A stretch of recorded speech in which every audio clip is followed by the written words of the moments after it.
ఇస్తున్నారు.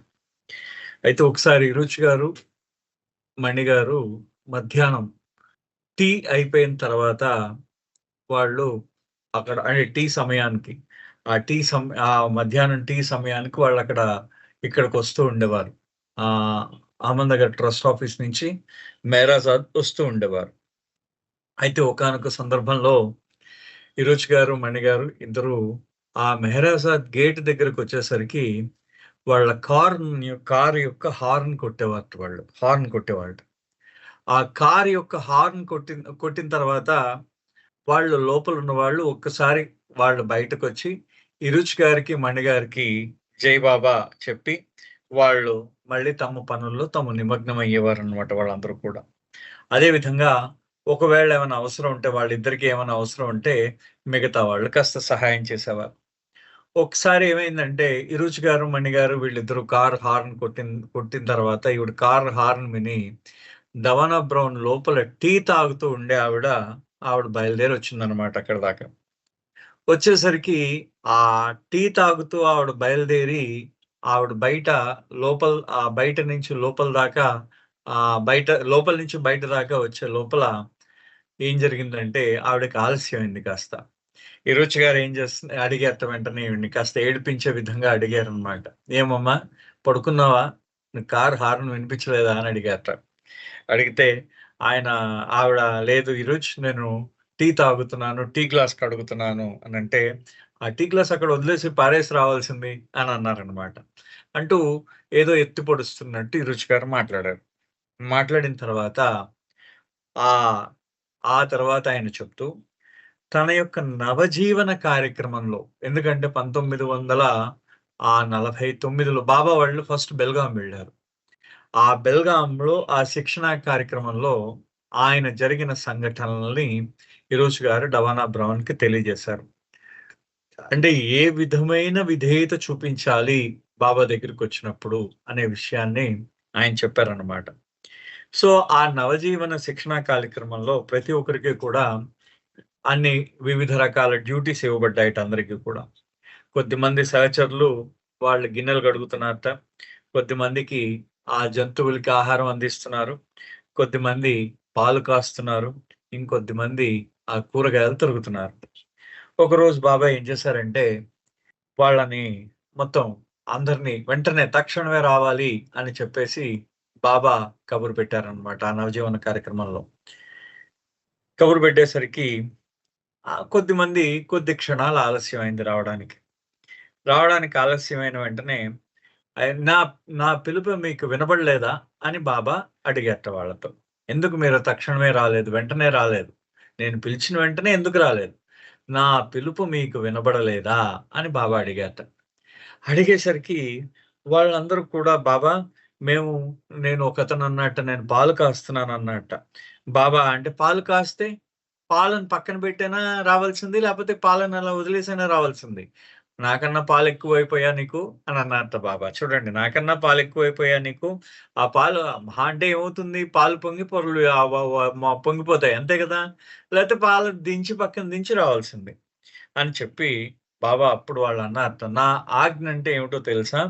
మీరు నా యొక్క పిలుపు వినంగానే ఏ పరిస్థితుల్లో ఉన్నా ఆ పరిస్థితుల్లో మీరొచ్చేయాలి అని చెప్పేసి ఈ లోపల అన్నారు. అదే సమయంలో ఆ! అబ్దుల్ ఘనీ గారి యొక్క ఆ నవజీవన కార్యక్రమంలో అబ్దుల్ ఘనీ గారు ఒకసారి ఏమైందంటే, నిన్న బెల్గాం ఏరియా గురించి కాస్త వర్ణన చేశాను. సో, ఆ వర్ణన మళ్ళీ ఇప్పుడు కొంచెం తగ్గించాను. ఆ బెల్గాం దాని గురించి చేయడం. అయితే ఆ బెల్గాం చాలా పెద్దగా ఉంటుందన్నమాట. అది సుమారుగా 21 ఎకరాల స్థలం అదంతా ఆ రోజుల్లో. ఇప్పుడంతా మొత్తం ఆక్యుపైడ్ అదంతాను. ఆ 21 ఎకరాల స్థలం అంతా కూడా ఆక్యుపైడ్ గాదు. వాళ్ళందరూ కొనేసుకున్నారు. అదంతా బాబా ఉన్నప్పుడే అమ్మేశారు. అదంతా కొనుక్కున్నారు కూడా. ఇప్పుడన్నీ బిల్డింగ్స్ వచ్చేసాయి. మీకెక్కడ ఆ బిల్డింగ్‌లో బాబా అంటే బాబా ఉన్న చోటు మాత్రం ఇప్పుడు మనకి ఎగ్జాక్ట్‌గా సెంటర్ ఎక్కడుందో అక్కడే ఉందన్నమాట. అంటే బాబా నివసించిన చోటు జస్ట్ సెంటర్ బ్యాక్ సైడ్ వస్తుందన్నమాట అది.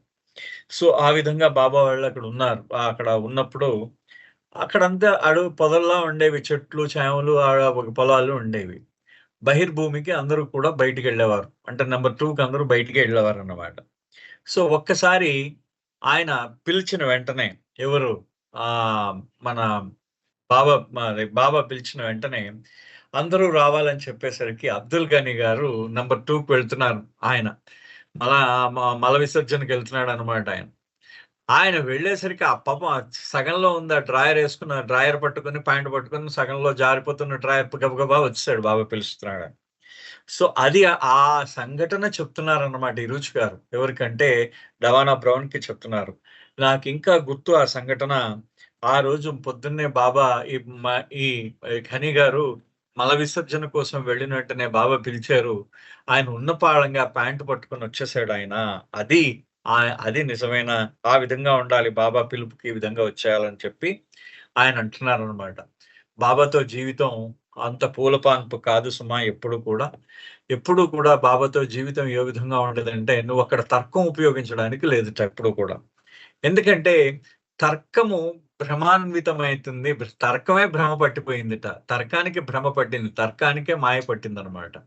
అంతలా ఉంటుందిట బాబాకి. ఎందుకంటే తర్కం ఎప్పుడు పనిచేయదుట బాబా దగ్గర. బాబాకి ఎప్పుడైతే నిన్ను నువ్వు పూర్తిగా ఆయన యొక్క ఇచ్చకి నువ్వు ఆయనకు అర్పణ చేసుకుంటేనే కానీ అన్ని పరిస్థితుల్లోనూ నిన్ను నువ్వు ఆయనకు అర్పణ చేసుకుంటేనే కానీ ఆయనతో జీవించడం వల్ల కాదు. నేను అంటే అది చెప్తూ ఆయన ఇరుచి గారుతో జీవన అంటే ఆయన చెప్పేట అంతే ఇరుచి గారు అనేవారు ఎప్పుడూ కూడా. ఆ యొక్క దైవీ మానవుడితో జీవించడం దాదాపుగా అసాధ్యం. కారణం ఏంటంటే, ఆయన సాధ్యం చేస్తేనే కానీ ఆయనతో జీవించడం అసాధ్యము. అంటే బాబా, బాబా ఒప్పుకుంటేనే కానీ ఆయనతో జీవించడం అసాధ్యం అనే విషయాన్ని అంటే బాబా చెప్తేనే కానీ అది జరగదటది. బాబా సాధ్యం చేస్తేనే ఆయనతో జీవించడం సాధ్యమవుతుంది. లేకపోతే సాధ్యం అవ్వదు అని చెప్పేసి అంటున్నారనమాట. అంటే ఆ విషయాన్ని చెప్తూ ఇరుచి గారు ఈ డవానా బ్రౌన్‌కి వివరిస్తున్నారనమాట. "నువ్వు బాబాతో ఉండాలనుకుంటున్నావా? నువ్వు నిజంగా బాబాతో ఒక్క రోజు కూడా ఉండలేవు తెలుసా? నీకు నీ ప్యాంట్ తడిసిపోతుంది." అంటే మనం జనరల్‌గా ఈ పదాన్ని ఎప్పుడు వాడతామంటే భయపడుతో, లేపోతే కంగారు పడో, లేపోతే అసాధ్యమైన పని చేసేటప్పుడు ఏమవుతుంది? మలమూత్రాదులు మన యొక్క దుస్తుల్లోనే చేసుకుంటాం. సో, ఆ విధంగా అన్నమాట. నీ ప్యాంట్ తడిసిపోతుందంటున్నారు ఈ రుచి గారిక్కడ. నేను చెప్తున్నాను విను. మేము ఆయన ఆయనతో మేము జీవించలేదు. ఆయన మమ్మల్ని ఆయన దగ్గర జీవించేటట్టు చేసేట్టాయన. బాబా చేసేట్టు ఆ విధంగా. లేకపోయిన పక్షంలో బాబా మా మీద ఆ కరుణ చూపని పక్షంలో ఆయనతో జీవించడం అసాధ్యము. ఎవరైనా సరే బాబాతో జీవించేవాళ్ళు ఎవరైనా బాబాతో ఉండిన వాళ్ళు, బాబా యొక్క సాహచర్యంలో ఉన్నవాళ్ళు ఎవరైనా సరే బాబాతో ఒక్క రోజు కూడా ఉండలేరట. ఆయనకి విధేయత చూపించకుండా, ఆయన దగ్గర ఆయనకి పూర్తిగా అర్పణ కాకుండా, ఆయనకి విధేయత చూపించకుండా ఒక్క రోజు కూడా ఉండలేరు. ఆయన మాకిచ్చిన అవకాశం, ఆయనతో జీవించడానికి ఆయన మాకిచ్చిన అవకాశము అని చెప్పేసి ఈ రుచి గారు చెప్పడం జరిగింది. అంటే మొత్తం సాధారణమైన ప్రజలందరూ కూడా నేను ఆయనకి విధేయత చూపించాను అని అనుకుంటారు. కానీ ఆయన మమ్మల్ని విధేయులై ఉండేటట్టు చేశారట. ఆయన, ఆయన వీళ్ళందరినీ విధేయులై ఉండేటట్టు చేశారట. ఆయనే చేశారట ఆ విధంగా. ఇది నేనిప్పుడు అంటున్నాను ఏమిటంటే, నేను చిన్నప్పుడు నేను అనుకున్నవాడిని. నాకు బలం ఉంది. కాస్త తెలివితేటలున్నాయి. నేను బాబా దగ్గరికి వెళ్ళిన తర్వాత నేను ఆయన యొక్క సేవకు ఉపయోగపడతాను నేను. ఆయనకు సహాయం చేస్తానని అనుకునేవాడిని అని చెప్పేసి ఇరుచి గారు అంటున్నారు. కానీ ఆయన దగ్గరికొచ్చిన తర్వాత నాకేమర్థమైందంటే, నేను పూర్తిగా అయోగ్యుణ్ణి అని అర్థమైందిట. ఇరుచి గారంతటి వాడే చెప్పాడనమాట. నేనెంత అయోగ్యుణ్ణి అని చెప్పాడట. సో, నా యొక్క అయోగ్యత నేనెంత అయోగ్యుడిని అనే విషయం నాకు తెలిసిన తర్వాత నేను ఆయనకి దగ్గరయ్యాను. కొంచెం కొంచెం దగ్గరయ్యాను. అప్పుడు అదేమైందంటే, అది ఆ దగ్గరవ్వడం ఏ విధంగా అవుతుందంటే, ఆయనకి మనం విధేయత చూపించినప్పుడు మనం ఆయన దగ్గరవ్వంట. ఆయనే మనని విధేయులై ఉండేటట్టు చేస్తారు. అప్పుడు దగ్గర అవుతాం అన్నమాట మనం ఆయనకి. అంటే ఇది చూడండి, ఆ సెంటెన్స్ ఎంత గొప్పగా రాశారో చూడండి. What happens is that we are not obeying him. మనం ఆయనకి విధేయులై ఉండట్లేదు. He makes us to obey him. He makes us to obey him. ఆయన మనకి ఆయన విధేయులై ఉండేటట్టు చేస్తారు అని అంటున్నారు. అంటే అక్కడ బాబా ఇక్కడ ఒక మాట చెప్తున్నారన్నమాట. ఆయన ఈరోజు గారు ఏమంటున్నారంటే, ఆ విధంగా ఆయనే మనల్ని విధేయులై ఉండేటట్టు చేస్తారు కాబట్టి ఆయన మీద ఒక భారం పడింది. ఆ భారం ఏంటంటే, నీ బలాలు, నీ బలహీనతలు భరించే భారం ఆయన మీద పడిందిట. నీ బలాలు, నీ బలహీనతలు భరించే ఆ భారం ఆయన మీద పడింది. ఆయన మేము మా జీవితాలు, మా యొక్క సొంత జీవితాలు మేము జీవించట్లేదు. మేము జీవిస్తున్నాం. మేమెందుకు జీవిస్తున్నామంటే, ఆయన మాకు ఆ శ్వాసనిచ్చాడు జీవించడానికి. ఆయన మాకు ఆ శ్వాసనిచ్చాడు జీవించడానికి. సో, ఆయన మేము ఒక పని చేసినట్టు మేము నటిస్తున్నాం. మేమొక పని మేమొక పని పూర్తి చేస్తున్నామంటే, ఆయన మాకు ఆ పని ఇచ్చారు. ఆ పని చేసే విధానం కూడా ఆయనే చేశారు. మేము ఉట్టి తోలుబొమ్మలు మాత్రమే. ఇది ఇది ఇది మా విధానము. అది మీరు ఎన్ని చెప్పినా నేను మాత్రం ఈ విధంగా నా అనుభూతిని మీకు తెలియజేస్తున్నాను అన్నారట ఆయన ఈరోజు గారు. అంటూ ఆయన కూడా ఒక మాట చెప్తారు.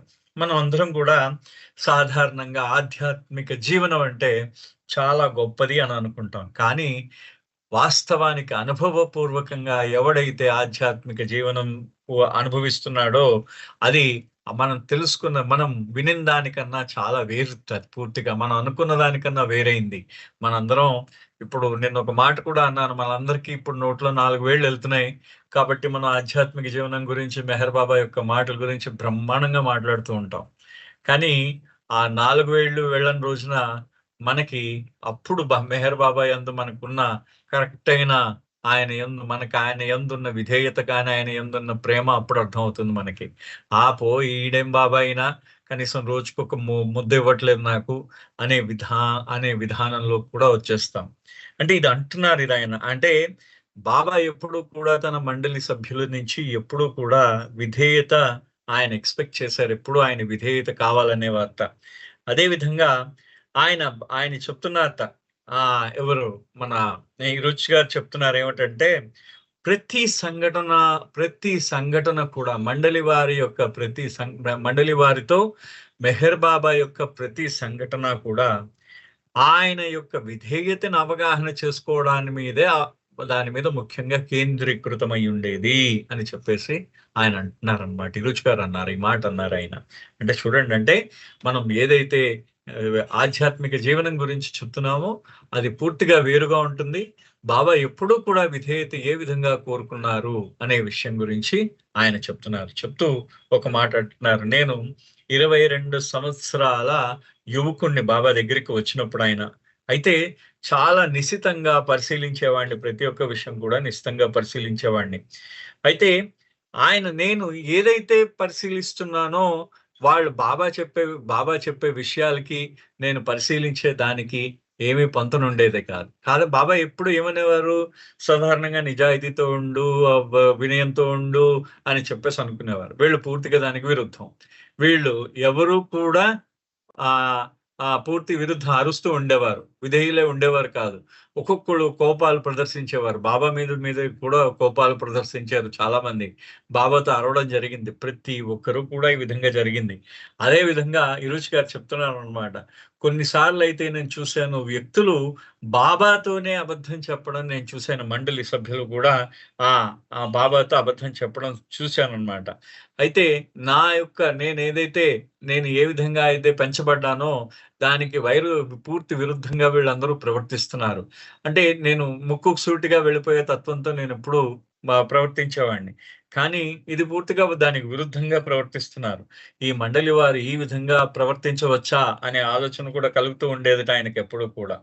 కానీ ఆయన ఎప్పుడో ఒక మాట అంటూ ఉండేవారట. ఏంటంటే, నన్ను ఎవరు పిలిచారు? బాబా పిలిచారు. సో, బాబా పిలిచారు కాబట్టి బాబా యొక్క ఆజ్ఞని నేను నెరవేర్చవలసిందే అనే కట్టు ఆయనలో ఒక మాట. అంటే ఆయన ఒక స్థిరమైన అభిప్రాయం ఉందన్నమాట. రుచి గారికి ఒక ఆలోచన. ఆ ఆలోచన ఏంటంటే, నన్ను బాబా పిలిచేరు కాబట్టి ఇంకొకసారి ఆయన అంటే బాబా పిలిచారు కాబట్టి నేను ఆయన ఆజ్ఞ పాటించవలసిందే అనుకునేవారు ఎప్పుడు కూడా. అయితే తన గురించి తాను మాట్లాడేటప్పుడు ఇరుచి గారు చెప్పేవారన్నమాట. తన పాత జీవితంలో కొత్త జీవితానికి ఆయన చెప్తున్నారన్నమాట. ఆయన ఆయన ఆ జీవితానికి, ఈ జీవితానికి ఓకే. నేను ఇది చదవలేదు. ఓకే. ఇక్కడి నుంచి చదవలేదు నేను. అంటే ఇరుచి గారు ఇక్కడి నుంచి మనం చదువుదాం. ఇక్కడి నుంచి. When speaking of himself in those years, Iruch said that the transition from his old life to his new life was so great, so beyond his experience that sometimes he felt as if he had been hit over the head with a boulder. ఆయన తన యొక్క పాత జీవితానికి, కొత్త జీవితానికి ఏ విధంగా తేడా అంటే ఆ అనుభూతి ఏ విధంగా ఉంటదంటే, ఒక్కొక్కసారి ఆ జీవితాన్ని, ఈ జీవితాన్ని చూస్తూ ఉంటే తన తల మీద ఎవడో పెద్ద రాయి పెట్టి కొట్టినట్టు ఉండేదట ఆయనకి. ఆ 2 పోల్చి చూసుకుంటే ఇప్పుడు ఆయన పెరిగిన విధానం చాలా యువరాజులాగా పెరిగాడు. ఆయన ఇప్పుడు ఉండిన విధానం పూర్తిగా ఒక కట్టు బానిసగా ఉన్నాడాయన. సో ఈ రెండిటికి చాలా తేడా ఉంది. ఈ 2 జీవనాలకి చాలా తేడా ఉంది. ఈ జీవనాలకున్న తేడా వల్ల ఏమైందంటే, ఆయన ఎప్పుడు అనిపించే తల మీద ఎవరో నెత్తి మీద కొట్టినట్టు అనిపిస్తూ ఉండేదట ఆయనకి ఎప్పుడూ కూడా. And also he expressed it in later years that he felt no doubt that it was Baba's grace alone that had kept him. It was his mind, that same mind that would prick and trouble him, that helped him in believing that he, Iruch, had exercised his freedom to become Baba's slave. చూడండి ఇక్కడ. అంటే మనిషి యొక్క మనస్సు పరిపరి విధములుగా మనిషి యొక్క మనస్సు ఏం చేస్తూ ఉంటుందంటే, పరిపరి విధాలుగా మనస్సు నొక్కుతూ ఉంటుంది మనిషిని. ఇరుచ్ అంతటి వాడినే ఆ మనస్సు మెల్లిగా ఆయనని నొక్కి చూపించింది. ఆయన మీద ఆ ప్రభావం చూపించింది ఆ మనస్సు. అంటే అంటున్నారు ఇరుచ్ గారు అంటున్నారంటే, ఇరుచ్ గారు అనుకునేవారట, ముందు తన యొక్క గత జీవితాన్ని, తన యొక్క ప్రస్తుత జీవితాన్ని ఆయన ఎప్పుడూ కూడా కంపేర్ చేసుకుంటూ ఉండేవారు. పోలుస్తూ ఉండేవారన్నమాట. అయితే తర్వాతి కాలంలో ఆయన ఏం చేశారంటే, ఆయన అనుకునేవారట, బాబా యొక్క కృప మాత్రమే నన్ను ఆయనతో ఉండేటట్టు చేసింది అనే భావన ఎప్పుడూ వచ్చేదిట ఆయనకి. అయితే ఆ మనస్సు కొంచెం చిన్న మన మనస్సు మైండ్ ఇస్ అ మంకీ అన్నారు. మనకి ఊరికనే అనలేదు. ఈ మనస్సు ఏం చేసేది, అప్పుడప్పుడు ఆ మనస్సు ఏం చేస్తూ ఉంటుందంటే, పరిపరి విధాలుగా ఆలోచిస్తూ ఉంటుంది. అప్పుడప్పుడు నా యొక్క ఫ్రీ విల్, నేను నా ఇచ్ఛానుసారంగా, నా స్వేచ్ఛ, నా ఇచ్ఛానుసారంగా నేను బాబా దగ్గరికి వచ్చేసాను అని మనస్సు అప్పుడప్పుడు ప్రకటించుకుంటూ ఉండేదిట. కానీ చాలా సార్లు దానిని మనకెప్పుడు కూడా ఏమవుతుందంటే, అంటే మన మనస్సు అంటూ ఉంటుందా, నేను నా ఇచ్ఛానుసారంగా బాబా దగ్గరికి వచ్చేసాను అనుకునేవాటి ఎప్పుడైనా. కానీ ఆయన తర్వాతి రోజుల్లో ఎప్పుడూ కూడా ఆయన కృప మాత్రమే నన్ను ఆయన దగ్గర ఉంచింది, ఈ బాబా దగ్గర ఉండడానికి సాధ్యమయ్యింది అని ఎప్పుడూ కూడా ఇరుచి గారు పలుకుతూ ఉండేవారు. And all the worldly ambitions that he may have had as a young man were merely redirected into his belief that there was nothing that he could not do for Meher Baba. All the worldly ambitions that he have had as a young man was merely redirected. అంటే ఆయన తన యువకుడుగా ఉన్నప్పుడు, కుర్రవాడిగా ఉన్నప్పుడు ఆయనకు అనేకమైన రకమైన లక్ష్యాలు ఉండేవి. సో కొన్ని నిర్దేశించిన ఆయన తాను స్వయం నిర్దేశించుకున్న లక్ష్యాలు ఉండేవన్నమాట. అవన్నీ కూడా ఆయనకి ఆయనన్ని మెహర్ బాబా వైపు, ఆయన ఆ తర్వాతి కాలంలో మెహర్ బాబా వైపు తిప్పబడ్డాయి అవన్నీ కూడా, లక్ష్యాలన్నీ కూడా. అయితే ఆయన అనుకున్నట్టు నేను ఆ లక్ష్యాలన్నీ నెరవేర్చలేదు అనే భావం కూడా అప్పుడప్పుడు కలిగింది ఆయనకి. అయితే he would and even carry him on his shoulders up the Himalayas if that were necessary. అయితే బాబా దగ్గరికి ఎప్పుడైతే ఆయన వచ్చాడో, ఈ లక్ష్యాలన్నింటినీ బాబా వైపు తిప్పేశాడు. ఆయన ఆ లక్ష్యాలన్నిటిని అంటే తనకొక లక్ష్యం అనుకున్నాడు. తనకు తను ఏదైతే ఆ యాంబిషన్స్ అన్ని ఏవైతే ఉన్నాయో, ఆ యాంబిషన్స్ అన్ని కూడా నాకు బాబా నా బాబాయే నా జీవితం అని చెప్పేసి ఆయన ఎప్పుడు అనుకునేవాడు అన్నమాట. ఎప్పుడు కూడా ఆ విధంగా అనుకునేవాడు. అంటే ఆ ఆ ఆశ ఉండే ఆ కోరిక ఉండేదన్నమాట ఆయనకి. అయితే ఆ కోరికంతా కూడా బాబా వైపు తిప్పాడు.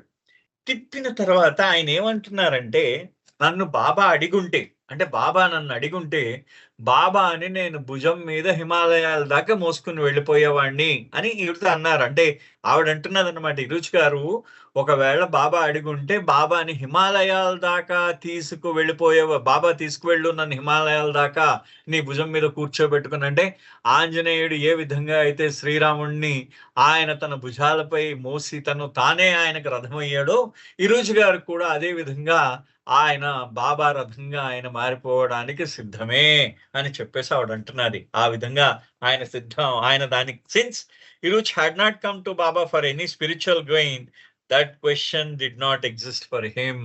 అయితే రుచి గారు ఏ విధమైన ఆధ్యాత్మిక లాభంకి ఆయన బాబా దగ్గరికి రాలేదు. ఏ విధమైన లాభం కోరి ఆయన బాబా దగ్గరికి రాలేదన్నమాట ఇరుచి గారు ఎప్పుడు కూడా. అది ఆయన చెప్తున్నారు. ఎప్పుడు కూడా బాబా ఏ విధమైన ఇరుచి గారు బాబా దగ్గరికి ఏ విధమైన లాభం కోరి ఆయన రాలేదు అని అంటూ, Baba called him, so he came. Baba asked him to attend to him and so attended to him. Baba ఏం చేశారు? ఆయన పిలిపించారు. ఆయన పిలిచారు. పిలిచిన తర్వాత బాబా ఏమన్నారు? నన్ను చూసుకో అన్నారు. నా విషయాలన్నీ నువ్వు చూసుకో అని చెప్పేసి బాబా చెప్పడం జరిగింది. బాబా చెప్పిన తర్వాత ఆ బాబా యొక్క విషయాలన్నీ ఆయన చూసుకోవడం జరిగింది. అంటే బాబా చెప్పడంతో చేశారు ఇవన్నీ కూడా. చాలా కొద్ది మందిని మాత్రమే నిన్న మనం అనుకున్నాం. చాలా కొద్ది మందిని మాత్రమే బాబా పిలవడం జరిగింది. చాలా చాలా కొద్ది మందిని మాత్రమే. స్వయంగా నువ్వు నా దగ్గర ఉండిపో అని చెప్పిన వాళ్ళు ఆదికేరాని, రుచి లాంటి వాళ్ళు అన్నమాట. చాలా కొద్ది మందిని మాత్రమే ఆ బాబా ఉన్నారు. మిగతా వాళ్ళందరూ కూడా వారంతట వారుగా బాబా దగ్గరికి వచ్చారు. ఉస్తాద్ ఏమో ఆయనచే పంపబడ్డాడు. ఎవరు? మన ఉపాసిని మహారాజ్ చే పంపబడ్డాడు అనమాట. ఈ విధంగా అంటే కొన్ని బాబా దగ్గరికి వచ్చిన వాళ్ళందరూ కూడా వివిధ రకాలుగా వచ్చారు. దాంట్లో ఇరుచి బాబా చే పిలువబడ్డాడు అనమాట. When Mehrasad would remain open to pilgrims until 6 o'clock in the evening, there would be a session in Mandali Hall in both the morning and the afternoon. Sometimes when the topic of obedience came during the morning session, Iruch would tell the pilgrims that in the afternoon they would continue it. అయితే ఒక్కొక్కసార్లు ఆ రోజుల్లో అంటే నాకు తెలీదు ఈ సమయం నాకు తెలీదు. ఎప్పుడు నేను నాకు అనుభవపూర్వకంగా నాకు తెలీదు దాని గురించి. అయితే మెహరాజాద్‌లో 6 గంటల దాకా అనుమతి ఇచ్చేవారు. ముందు అనుమతి ఇచ్చారు. అంటే 90ల్లో ఇక్కడ బహుశా మనకి ఎవరు మన సూర్యనారాయణ గారికి వాళ్ళకి తెలిసి ఉండొచ్చు ఈ విషయము. సో ఆ మెహరాజాద్ సాయంత్రం 6 గంటల దాకా ఉండేదిట. సాయంత్రం 6 గంటల దాకా అనుమతి ఉండేదిట మెహరాజాద్‌లో. అంటే పొద్దున్నుంచి సాయంత్రం దాకా భోజనాలు కూడా పట్టుకెళ్ళిపోయేవారు ఆ రోజుల్లో. ఆ మెహరాజాద్‌లో భోజనాలు వడ్డించేవారు. అయితే ఆ సమయంలో ఈ యాత్రికులు వచ్చినప్పుడు పొద్దున్న యాత్రికులకి రుచి గారు ఒక మాట చెప్పేవారట. ఏంటంటే ఒబీడియన్స్ అంటే విధేయత గురించి ఎప్పుడైనా మాట్లాడుతూ ఉంటే ఇరుచి గారు ఏం చేసేవారంటే మధ్యాహ్నం మాట్లాడదాము అని చెప్పేసి ఇరుచి గారు చెప్పేవారట. చెప్పిన తర్వాత in the afternoon, Iruch would tell the pilgrims in the afternoon they would continue it. Get my red book, he would say when we gathered again. అయితే ఆయన దగ్గర ఒక ఎర్ర అట్ట పుస్తకం ఉండేది ఇప్పుడు కూడా ఇరుచి గారి దగ్గర.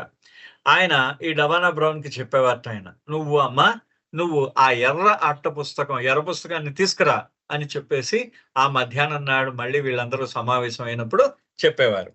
I don't know the actual history of this book, but most probably Dr. Gohar had been given it and she must have passed it on Iruch. అయితే నాకు ఈవిడ చెప్తున్నారు, డవానా బ్రౌన్ చెప్తున్నారు అనమాట. ఆవిడ ఏమంటున్నారంటే ఈ రెడ్ బుక్ తాలూకు చరిత్ర గురించి నాకు తెలియదు, కానీ నేను అనుకుంటున్నాను ఏంటంటే గోహర్ గారు ఇరుచి గారికి ఇచ్చుండాలి ఈ పుస్తకాన్ని. ఆ పుస్తకాన్ని రుచి గారికి, అంటే ఆ పుస్తకంలో రాసుకోమని రుచి గారికి ఇచ్చి ఉండాలి. It is from the Nestle company and filled with information about their baby formulas, tonics and powdered milk products. It includes obstetric information for doctors, obviously wanting to encourage them to use the Nestle products with their patients. How it reached Iruj hands is not important, but what is of value is the fact that the diary reveals different slices of Iruj daily life with Baba. చూడండి, గొప్పగా ఉంటుంది. ఆ పుస్తకం నాకు ఎప్పుడు చూడలేదు. బహుశా ఎప్పుడైనా ఎవరైనా అవకాశం ఇస్తే చూడాలి మనం. ఈ పుస్తకంలోట ఆ పుస్తకం, ఆ రెడ్ కలర్, ఆ ఎరుపు రంగు అట్టగల పుస్తకంలో అది, దాంట్లో నెస్లే కంపెనీ యొక్క పుస్తకం అనమాట అది. దాంట్లో అన్ని ఈ చిన్న పిల్లల కోసం, ఇప్పుడు మనకు ఆ రోజుల్లో నెస్లే కంపెనీలో ఫార్ములా 1, ఫార్ములా 2, లాక్టోజన్ ఇవన్నీ ఉంటాయి చూసారా, ఈ పౌడర్ డబ్బాలన్నీ ఉండేవి, బేబీ పౌడర్ డబ్బాలు, డబ్బాల తాలూకు ఇన్ఫర్మేషన్ అంతా దాంట్లో ఉండేదన్నమాట. అదే విధంగా ఈ గర్భిణీ స్త్రీలు ఏ రకమైన వాళ్ళు నెస్లే ప్రోడక్ట్స్, ఏవైతే నెస్లే తాలూకు ప్రోడక్ట్స్, ఈ గర్భిణీ స్త్రీలు వాడాల్సిన నెస్లే ప్రోడక్ట్స్ గురించి, వాళ్ళకి ఆ గర్భిణీ స్త్రీలు ఏ విధంగా ఉండాలి అనే విషయాలు కూడా ఉండేవన్నమాట. అది గుహర్ గారి దగ్గర ఉండేది, డాక్టర్ కదా ఆవిడ దగ్గర ఉండేది. ఆవిడ ఏం చేశారంటే ఖాళీ పుస్తకాన్ని రుచి గారికి ఇచ్చారనమాట. So it offers remarkable evidence. అయితే ఈ పుస్తకం ఇరుచి గారి దగ్గరికి ఏ విధంగా వచ్చిందనేది ముఖ్యం కాదు, కానీ ఆ పుస్తకంలో ఇరుచి గారు యొక్క జీవితం, అంటే ఆయన జీవితంలో కొన్ని స్పష్టమైన విషయాలు బాబాతో ఉన్నప్పుడు, ఆ తర్వాత బాబాతో ఉన్నప్పుడు విషయాలు రాశారు. ఆ విషయాలన్నింటినీ ఆయన ఒక దగ్గర పొందుపరుచుకున్నారు. ముఖ్యంగా ఎవరూ రాయనటువంటి విషయాలని ఇరుచి గారు ఫస్ట్ హ్యాండ్ ఇన్ఫర్మేషన్ రాశారు. అది చాలా ఇంపార్టెంట్. ఎందుకంటే మీరు ఎప్పుడైనా ఈ ఒబీడియన్స్ గురించి, ఈ తర్వాత దాన్ని ఏమంటారు, ఈ సద్గురువుల యొక్క స్టోరీస్ గురించి మీరు కానీ వింటే, ఆ తర్వాత మీరు ఇప్పుడు గాడ్ స్పీక్స్ చెప్తున్నప్పుడు కూడా బాబా కంటిన్యూస్ గా ఇరుచి గారికి చాలా ఓపికగా డిక్టేషన్ ఇచ్చారు. సుమారుగా రాత్రి 12 గంటల దాకా కూడా బాబా మేల్కొని డిక్టేషన్ ఇవ్వడం జరిగింది కొన్ని సందర్భాల్లో, గాడ్ స్పీక్స్ చెప్పేటప్పుడు. ఈ విధంగా అది ఎంత ఓపిగ్గా చెప్పారంటే బాబా, ఆయన చెప్పిందే మళ్ళీ చెప్పి ఆయన నిజంగా ఆయన ఇరుచి అంటారన్నమాట. ఆయన అనంతమైన ఓర్పు గలవాడు అని చెప్పేసి నాకు అర్థం కాకపోయినా ఆయన ఎంతో బాధపడి ఆయన చెప్పేవార్త, బాబా చెప్పేవార్త అర్థమయ్యేదాకా ఆయనకు ఒక్కొక్కసారి ఒక్కొక్క పదం వచ్చేది కాదనమాట. ఆ పదం రాకపోతుంటే ఆ పదం వచ్చేదాకా బాబా చెప్తూ ఉండేవారు. సో అంత ఓర్పుతో, అనంతమైన ఓర్పు కలవాడు ఆ భగవంతుడు కాబట్టి ఆయన అంత ఓర్చుకున్నాడు అంటారు. మేము అంత ఏడిపించాం ఆయనని. ఒకానొక సందర్భంలో గాడ్ స్పీక్స్ గురించి చెప్తున్నారనమాట ఆయన. ఆ విధంగా అన్నారు. అంటే ఈ యొక్క డైరీలో బాబా చెప్పిన విషయాలని చాలా శ్రద్ధతో, అతి శ్రద్ధగా, చాలా మెటిక్యులస్ గా ఆయన ఏం చేశాడంటే ఆ డైరీలో రికార్డ్ చేశారు ఇరుచి గారు.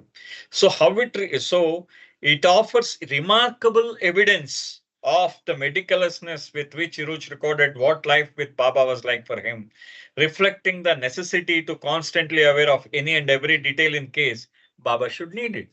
అంటే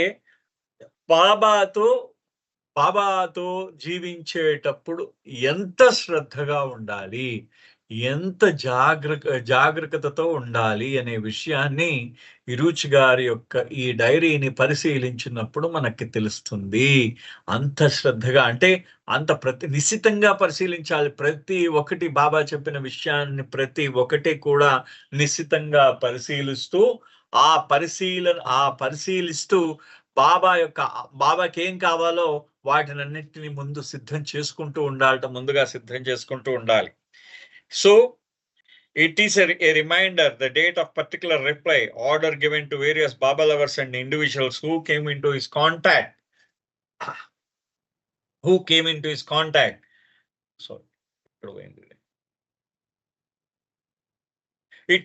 Sorry. Okay.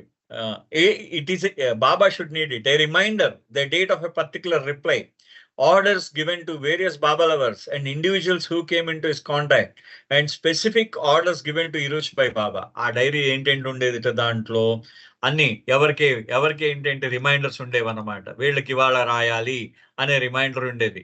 అది అన్ని ముఖ్యంగా అది అంటే వాళ్ళకి ఇది రాయాలి, ఇది రాయక్కర్లేదనే అనే ఇది ఉంటుందన్నమాట దాంట్లో. ఆ తర్వాత ఏముండేదిట దాంట్లో అంటే బాబా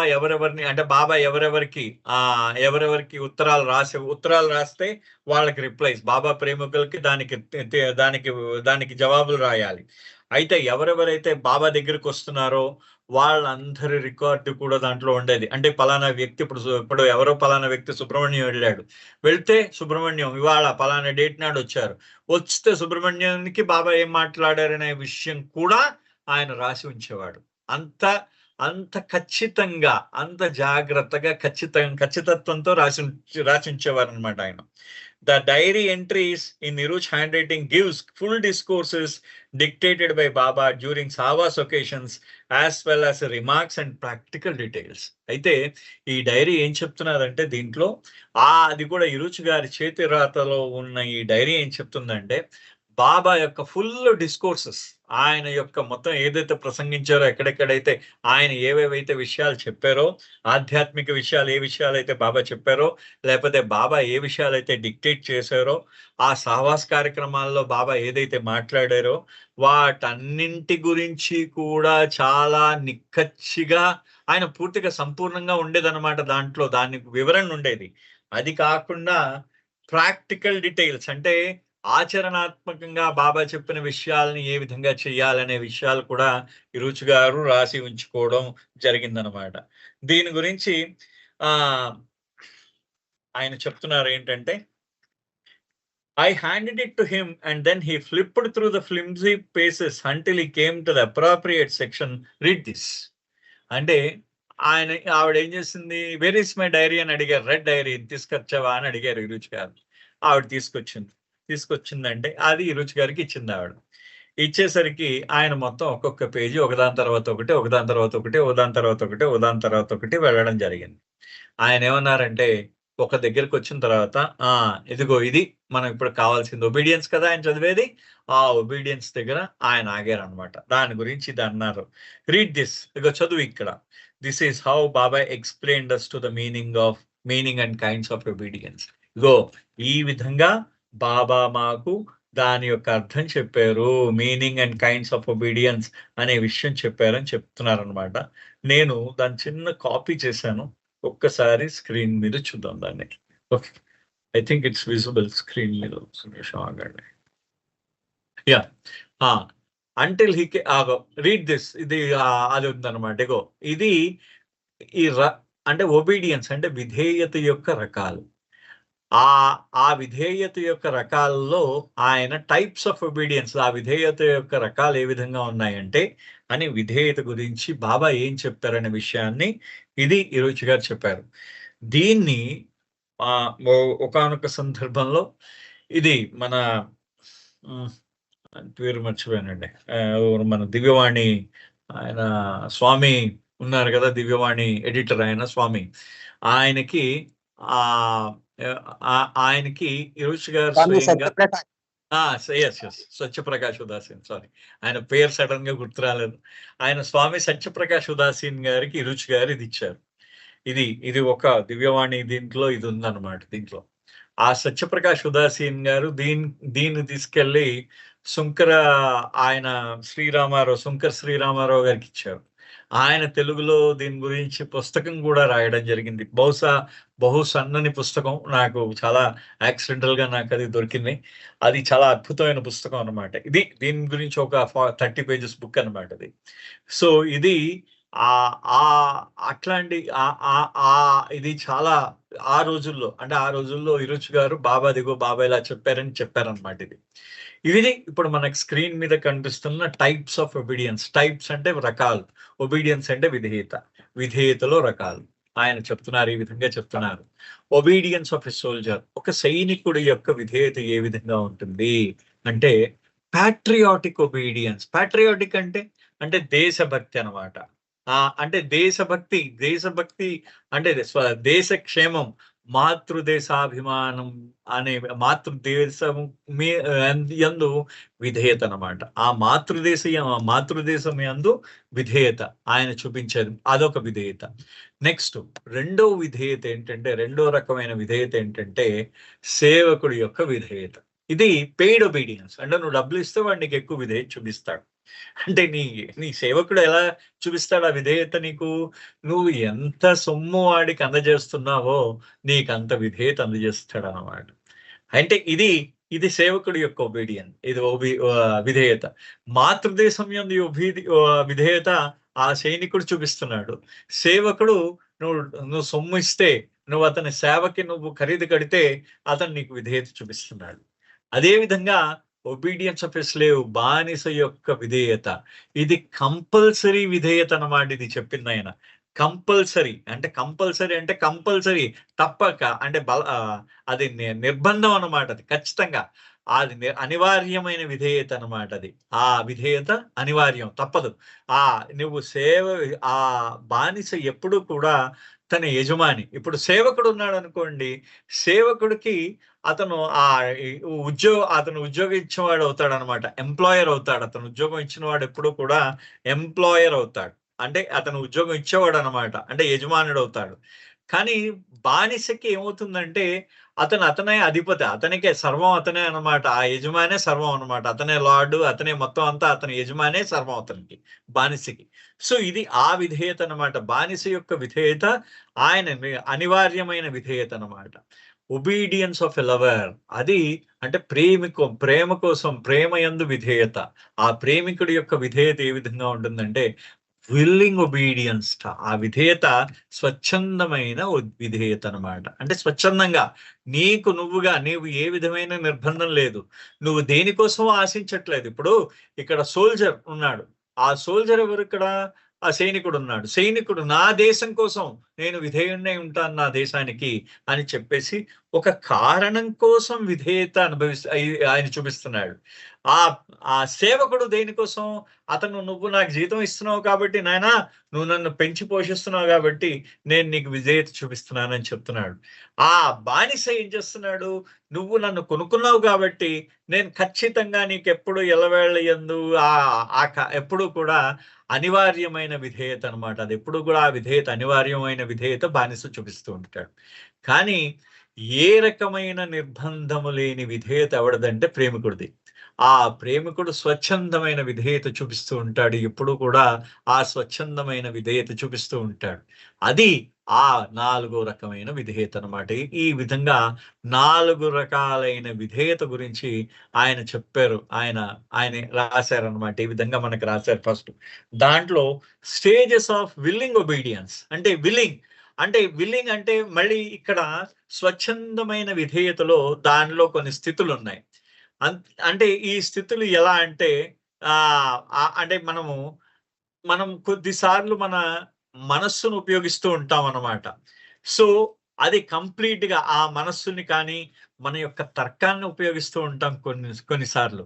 సో ఇది ఇలాంటి అంటే విధేయత చూపించేటప్పుడు కూడా మనం ఏం చేస్తామంటే తర్కాన్ని ఉపయోగిస్తూ ఉంటాం. దీంట్లో మనం ఆ తర్కాన్ని ఉపయోగిస్తూ ఉంటాం. ఒక్కొక్కసారి కామన్ సెన్స్ ఉపయోగిస్తూ ఉంటాం అనమాట. అంటే కామన్ సెన్స్ అంటే ప్రపంచ జ్ఞానం, లోక జ్ఞానం అనమాట. అంటే ఇది ఇక్కడ ఆయన ఏం చేస్తారంటే ఒక రకమైన స్వచ్ఛందమైన విధేయతలో కూడా ఒక రకం ఒక ఇది ఉందన్నమాట. దాంట్లో రకాలు ఉన్నాయి. అంటే ఏ విధంగా ఉంటుందంటే స్వచ్ఛందమైన విధేయత కూడా ఏ విధంగా ఉంటుంది చూడండి. స్టేజెస్ ఆఫ్ విల్లింగ్ ఒబీడియన్స్ మీకు కనిపిస్తున్న స్క్రీన్ మీద. స్టేజెస్ ఆఫ్ విల్లింగ్ ఒబీడియన్స్ అంటే ఆ యొక్క స్వచ్ఛందమైన విధేయత చూపిస్తున్నప్పుడు కొన్ని స్థితులు ఉంటాయి. మొట్టమొదటి స్థితి ఏంటంటే using common sense and discrimination. Common sense అంటే నీకు ఆ జ్ఞానం, కనీస జ్ఞానం అన్నమాట. ఆ జ్ఞానము అంటే నీకు బుద్ధి ఉందా లేదా? బుద్ధి అంటాం మనం. బుద్ధి ఉందా లేదా అని అడుగుతాం. అంటే కామన్ సెన్స్ ఉందా లేదా అని అడుగుతాం. ఆ జ్ఞానం, కనీస జ్ఞానం అన్నమాట. కనీస అవగాహన, లోక జ్ఞానం ఉందా లేదా? ఆ డిస్క్రిమినేషన్, ఆ విచక్షణ అని చెప్తూ మనము ఈ విధంగా ఉన్నాము. దిస్ ఈస్ హౌ వి వర్. ఈరోజు యాడెడ్ అంటే మనం ఏ విధంగా ఉన్నా అంట, మనం ఆ కామన్ సెన్స్ యూజ్ చేస్తూ ఉంటాం. మనం విచక్షణ యూజ్ చేస్తూ ఉంటాం. అయితే ఆయన చెప్తారు ఇరుచి గారు అంటే అంతే కదా! మనం అలాగే ఉన్నాం గదా! అప్పుడప్పుడు మనకి ప్రేమించడం వల్ల మనకేమొస్తుంది? ఈ ప్రేమిస్తూ ఉంటే మనకు మనస్సు పరిపరి విధములుగా పోతూ ఉంటుంది. ఒకసారి బాబా మీద మనస్ఫూర్తిగా దండం పెడతాను. ఈ లోపల ఏమవుతుందంటే ఏదో కష్టం వస్తుంది. కష్టం వచ్చిన వెంటనే బాబా లేడు, ఏం లేడు. ఊరికనే 24 గంటలు ఈయన పేరు చెప్పుకొని కష్టాలన్నీ అనుభవిస్తున్నాను అనుకుంటాం. ఆ తర్వాత ఆయన ఒకవేళ మనం ఈ విధంగా ఆయనకు ప్రేయర్ చేస్తే ఏమైనా లాభం ఉంటుందా? అని చెప్పేసి ఇదంతా కూడా మనం అనేక సందర్భాల్లో విచక్షణ జ్ఞానాన్ని ఉపయోగిస్తూ ఉంటామనమాట. సో, ఈ విధంగా ఒక కామన్ సెన్సు, డిస్క్రిమినేషన్, ఆ విచక్షణ, ఆ కామన్ సెన్సు ఈ 2 ఉన్న విధేయత ఒక రకం. ఒక స్థితి. అక్కడి నుంచి రెండో స్థితి ఏంటంటే, not using common sense but trying to be literal. అంటే this is how we also were trying to be literal without being happy in doing so. అంటే ఇక్కడ ఏం చెప్తున్నారు ఇది చూడండి. దీని గురించి ఒక్కొక్క దాని గురించి ఆయన రుచి గారు చాలా అద్భుతంగా చెప్పడం జరిగింది తర్వాతి కాలాల్లో. ఎందుకంటే దీనికి ఆయన ఇవి కూడా చెప్పడం జరిగింది. దాన్నేమంటారు ఐ మీన్ కథలు కూడా చెప్పడం జరిగింది రుచి గారు. ఎప్పుడైనా మనకు అవకాశం ఉంటే నెక్స్ట్ వీక్ అవకాశం ఉంటే ఎందుకంటే ఆల్రెడీ 7:50 అయింది కాబట్టి ఒక్కొక్క కథ కొంచెం పెద్దగా ఉంటుంది కాబట్టి నెక్స్ట్ వీక్ ఎప్పుడైనా చెప్పుకుందాం. అంటే మనం ఈ విధంగా ఉన్నాం. ఏ విధంగా మనం అప్పుడప్పుడు మన లోక జ్ఞానాన్ని ఉపయోగిస్తున్నాం. ఒక్కొక్కసారి మన విచక్షణను ఉపయోగిస్తున్నాం. అదే విధంగా ఒక్కొక్కసారి మనం మన యొక్క కామన్ సెన్స్ ఉపయోగించాం. కానీ ఉన్నదన్నట్టు నేను విధేయుడిగా ఉండాలంటే మీరేం చెప్తే నేను అది చేస్తానన్నమాట. అరేయ్! నువ్వు వెళ్ళి అంటే అంటే ఎవరో ఎప్పుడో ఒక ఇదంటారనమాట. ఈ బాబా ఇరుచి గారికి ఒక పని చెప్తారు బాబా ఒకసారి. ఇరుచి గారికి ఇంకొకళ్ళకి అంటే బాబా ఇది ఇరుచి గారు స్వయంగా చెప్పిన మాట. ఇంతకు ముందు కూడా మనం చదువుకున్నాం. బాబా ఒక పని చెప్పారు ఎవరికైనా ఒక పని చెప్పారు. పని చెప్పినప్పుడు ముందు అక్కడికెళ్తారు. మనం దగ్గరికి వెళ్లి ఎవరికి బైదులకి చెప్పారు. మనకొకసారి అన్నారు. బైదులకి పక్క ఊర్లో వెళ్లి ఆ మస్తు గురించి కనుక్కొని రమ్మన్నారు. ఆ బైదులెళ్లి పక్క ఊరికెళ్లి సైకిల్ ఎళ్ళాడు. మళ్ళీ ఎళ్లి ఆ బాబా ఏమడిగాడో అదే లిటరల్ అన్నమాట. లిటరల్‌గా అంటే నేను ఇదే కనుక్కుంటానని చెప్పేసి మళ్ళీ కనుక్కొని వచ్చాడాయనకి. మళ్ళీ బాబా అన్నాడు. మళ్ళీ అతను ఏ చొక్కా వేసుకున్నాడని అడిగారు. అయ్యో బాబా! నేను మర్చిపోయాను బాబు. మళ్ళీ చూస్తానని చెప్పేసి మళ్ళీ ఎళ్లి మళ్ళీ చొక్కాని చూసుకొనొచ్చాడు. మళ్ళీ ఏ కొట్టు దగ్గర టీ తాగుతున్నారని అడిగాడు బాబా. అతను అయ్యో బాబా! నేను చూడలేదు బాబా అని చెప్పేసి అతను ఏ కొట్టు దగ్గర టీ తాగుతాడో ఆ కొట్టు దగ్గరికెళ్ళొచ్చాడు. అలాగా ఆ పక్క ఊరికి బాబా ఉన్న ఊరు నుంచి ఆ పక్క ఊర్లో ఉన్న మస్తు దగ్గరికి 3, 4 సార్లు వెళ్ళొచ్చేసరికి ఆయన అలసిపోయాడన్నమాట పూర్తిగా. ఇది స్వయంగా ఇరుచి గారు ఇంతకు ముందు మనకు చెప్పిన కథ. మనం విన్నాం. ఈ కథను కూడా మనం విన్నాం ఇంతకు ముందు. ఇరుచి గారిని ఒకసారి పంపించారు. ఇరుచి గారిని పంపిస్తే ఆయన ఏం చేశాడంటే ఆ మస్త్ ఎక్కడున్నాడు? ఆయన ఎక్కడ పుట్టాడు? ఆయన అలవాట్లేంటి? ఆయన బీడీలు తాగుతాడా? సిగరెట్లు తాగుతాడా? ఆయన ఏ టీ కొట్టుకెళ్తాడు? అనేది ప్రతి ఒక్కటి కూడా ఆయన కనుక్కున్నాడు. సో, బాబా దగ్గరికి వెళ్ళిన తర్వాత బాబా అడిగారు. మస్త్ ఎలా ఉన్నాడు ఈరోజు? అక్కడున్నాడు బాబా. అతను సిగరెట్లు తాగుతాడా? తాగుతాడు బాబా. అంటే ఆల్రెడీ బాబా ఏమడుగుతారో ఆయన ఎక్స్‌పెక్ట్ చేసి వాటన్నిటికి సిద్ధం చేసుకొని ఉన్నాడనమాట. అంటే కొద్దిమంది లిటరల్‌గా అంటే ఉన్నదున్నట్టుగా విధేయత బాబా అడిగిన వాటికి వాళ్ళెళ్లి ఆ విధేయత అంటే బాబా ఇది అడిగారు కాబట్టి ఇదే తెలుసుకోవాలనుకుంటారు. ఇరుచి గారు అంటారు ఒక్కొక్కసారి ఆ విధమైన విధేయత వస్తుందన్నమాట. ఇప్పుడు మనం 2 రకాలైన విధేయతని 2 స్థితుల్ని చెప్పుకున్నాం. అంటే ఆ యొక్క ఆ స్వచ్ఛంద విధేయతలో ఒకటేంటంటే నీ విచక్షణ జ్ఞానాన్ని, నీకున్న జ్ఞానాన్ని, నీ బుద్ధిని, నీ విచక్షణ జ్ఞానాన్ని ఉపయోగించే విధేయత ఒకటి. నీ బుద్ధిని ఉపయోగించకుండా చెప్పింది చేసే విధేయత ఒకటి. మూడోదేంటంటే ఆఖరిది చివరిదేంటంటే complete obedience for the beloved's pleasure. నువ్వు ఏదైతే విధేయత నువ్వు విధేయత చూపిస్తున్నావో అది నీ ప్రియతముడి యొక్క ఆనందం అంటే నువ్వు చూపిస్తున్న విధేయత నీ ప్రియతముడికి ఆనందం కలిగించాలి. నువ్వు ఏదైతే ఒబీడియన్స్ చూపిస్తున్నావో ఆ ఒబీడియన్స్ నీ ప్రియతముడికి ఆనందం కలిగించాలి, ఆయనకి సంతోషం కలిగించాలి. It is done happily by the lover. అది మామూలుగా నువ్వేదో తెచ్చి పెట్టుకున్నట్టు నువ్వు ఎలా అది ఎలా జరుగుతుందిట ఆ విధేయత? నువ్వు చాలా సంతోషంగా లీనమైపోతావు ఆ పని చేసేటప్పుడు, ఆ ప్రియతముడు చేసే పని చేసేటప్పుడు దానిలో నువ్వు లీనమైపోతావు. This is how Baba wanted us to obey him. So ఇది ఈ విధంగా బాబా ఆయనని ఆయనని మా ఆయన యందు విధేయత చూపించమన్నారు మనని అని చెప్పేసి చెప్తారన్నమాట. చూడండి, ఇది ఈ విధేయత అంటే ఏ విధంగా అంటే ఇప్పుడు చూడండి, అక్కడ మురళీ గానం వినిపించంగానే మొత్తం గోపికలందరూ ఆ బృందావనానికి వచ్చేసేవారు. అదే విధంగా ఆ ఆ శ్రీకృష్ణుడి యొక్క రూపం చూస్తే చాలా, ఆయన దగ్గరకు వస్తే చాలని వచ్చేసేవారు. శ్రీకృష్ణుడు నాకిది కావాలి అంటే, ఆ శ్రీకృష్ణుడు నాకు పూలమాల అంటే ఇష్టం అన్నాడు అంతే. ఆ మొత్తం ఆ బృందావనం అంతా పూలతో నిండిపోయింది, ఇంకా పూల మొక్కలతో నిండిపోయింది.